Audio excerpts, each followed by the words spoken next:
सत्यराम दादू दयाल जी महाराज उपजन के अंग का निरूपण कर रहे हैं। उपजन का क्या तात्पर्य है? उपजन का तात्पर्य है उत्पत्ति। काय की उत्पत्ति? ज्ञान की उत्पत्ति। वास्तविक ज्ञान क्या है? वास्तविक ज्ञान किसे कहते हैं और वास्तविक ज्ञान की उत्पत्ति कैसे होती है? ये बातें दादू दयाल जी महाराज इस अंक के अंदर बताएंगे।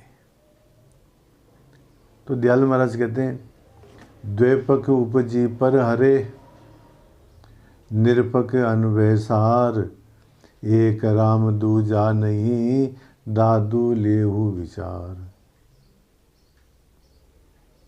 देखो महाराज, जब से हम पैदा हुए हैं और आज तक हमारे को द्वैत की ही प्रतीति हो रही है, हमारे को द्वैत का ही अनुभव है, हमारे को अनेक का ही अनुभव है। तो दयाल महाराज कहते हैं, द्वैपक उपजी पर हरे। हमारे अंदर जो द्वैत भाव की जो कल्पना हो गई है, द्वैत भाव जो पैदा हो गया है, इसको छोड़ो। और ये काहे से छूटेगा? ये ज्ञान के माध्यम से छूटेगा महाराज। वस्तुतः द्वैत है ही नहीं। शास्त्रों में आता है, एकमेव अद्वितीयम ब्रह्म है। वो ब्रह्म एक ही है, अद्वितीय है। नेह नानास्ति किंचन है। ये मतलब यहाँ पर न नाना अस्ति, अनेकत्व नहीं है, अनेक नहीं है, एक ही है महाराज। तो दयाल महाराज कहते हैं कि जो हमारे अंदर जो द्वैत की प्रतीति होती है, द्वैत का जो हमारे को भान है, ये द्वैत अज्ञान है। इस द्वैतपने को छोड़ो, निरपक्ष अनुभव सार और निष्पक्ष अद्वैत का अनुभव करो। अद्वैत की साधना करो, ब्रह्म की साधना करो। एक राम दूजा नहीं, दादू लियो विचार। दयाल महाराज कहते हैं कि एकमेव अद्वितीयम ब्रह्म, सर्वम खलु इदम ब्रह्म। केवल राम ही है महाराज। एक राम दूजा नहीं, केवल राम ही है, दूजा नहीं, दूसरा नहीं है। दादू लियो विचार, इस बात का विचार करो।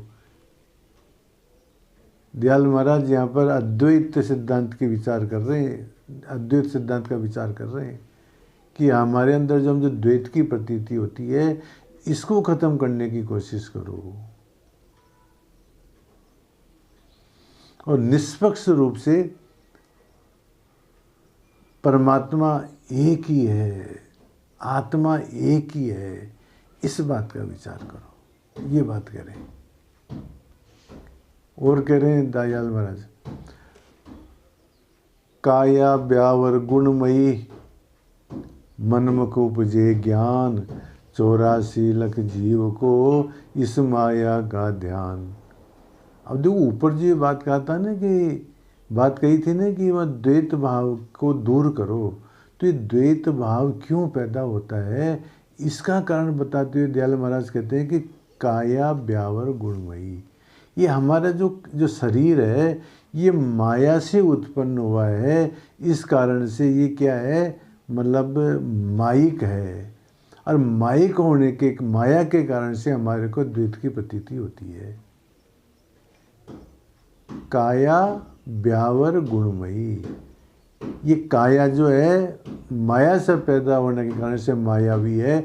इसलिए इसके अंदर जो है मतलब गुण पैदा होते हैं, सत्व रज तम इत्यादि गुण, तामसिक गुण इत्यादि। ये संसार की जो प्रतीति होती है, इस काया के कारण से होती है।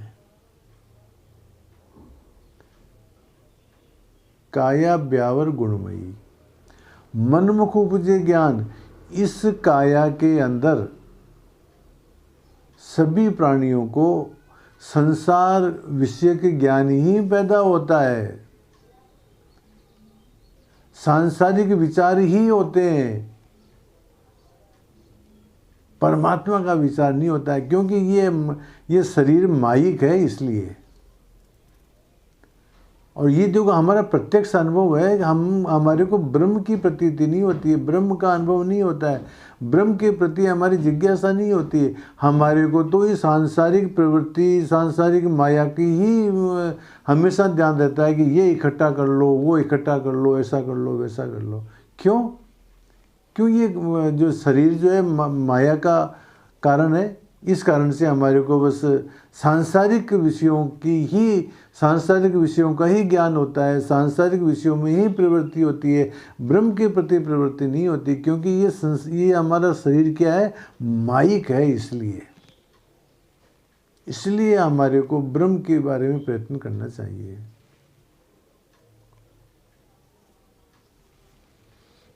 और कह रहे हैं दयाल महाराज, आत्म बोधि अनुभवी साधु निरपक होय, दादू राता राम सो रस पीवेगा सोय। अब ये जो काया जो है ये मायिक है, तो सांसारिक लोगों को तो सांसारिक विषयों में ही प्रवृत्ति होती है। तो अब आगे दूसरी बात बताते हुए, साधुओं की बात बताते हुए दयाल महाराज कहते हैं आत्मबोधि अनुभवी, जिनको आत्मा का बोध हो गया है, जिनको अपने स्वरूप का अनुभव हो गया है, आत्मबोधि अनुभवी साधु निरपक होए, वो निरपक हो जाता है, वो माया के चक्कर में नहीं पड़ता है, वो माया से अनासक्त हो जाता है, वो पकापकी के चक्कर में नहीं पड़ता है।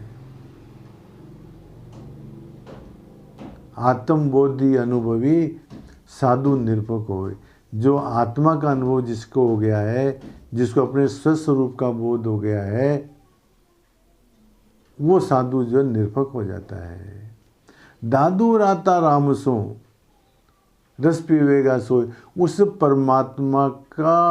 परमात्मा की अनुभूति किसे होएगी? परमात्मा रूपी रस का पान कौन करेगा? कि दादू राता राम सो, जो परमात्मा में रत होगा, जो परमात्मा का चिंतन करेगा, जो परमात्मा का मनन करेगा, जो अपने स्वरूप की खोज करेगा, रस पीवेगा सो, उसको आनंद की अनुभूति होएगी। और जो माइक प्रपंच में पड़ा हुआ है, जो माया का चिंतन कर रहा है, उसको अनुभव कैसे होगा? नहीं होगा। तो परमात्मा की अनुभूति के लिए आत्मबोधि, आत्मा का ज्ञान होना जरूरी है, स्वस्वरूप का ज्ञान होना जरूरी है, परमात्मा का चिंतन, परमात्मा का मनन, परमात्मा में स्मृति, अपने स्वरूप का बोध, ये होना जरूरी है महाराज। तभी हमारे को जो है आनंद की अनुभूति होगी, अन्यथा नहीं होगी। चलो अस्तु।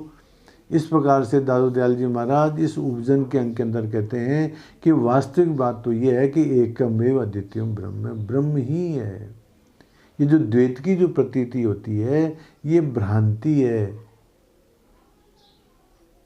इसको हटाओ। और ये जो हमारा जो शरीर मायिक है, इसलिए इसकी प्रवृत्ति माया के अंदर ही होती है। हमारा चिंतन मायिक ही होता है, सांसारिक ही होता है। और जो कोई साधु आत्मबोधि होता है, जिसको आत्मा का बोध हो गया है, जिसको अपने स्वरूप का बोध हो गया है, वही निरपक होएगा और वही जो परमानंद रूपी रस का आनंद लेगा, उसी को आत्मानुभूति होएगी, उसी को अपने स्वस्वरूप का बोध होगा महाराज। इसलिए हमारे को इस माइक प्रपंच को छोड़ करके अपना जो स्वस्वरूप है उसकी अनुभूति का प्रयत्न करना चाहिए। ये बात दयाल महाराज इन साखियों में कहते हैं। सत्य राम।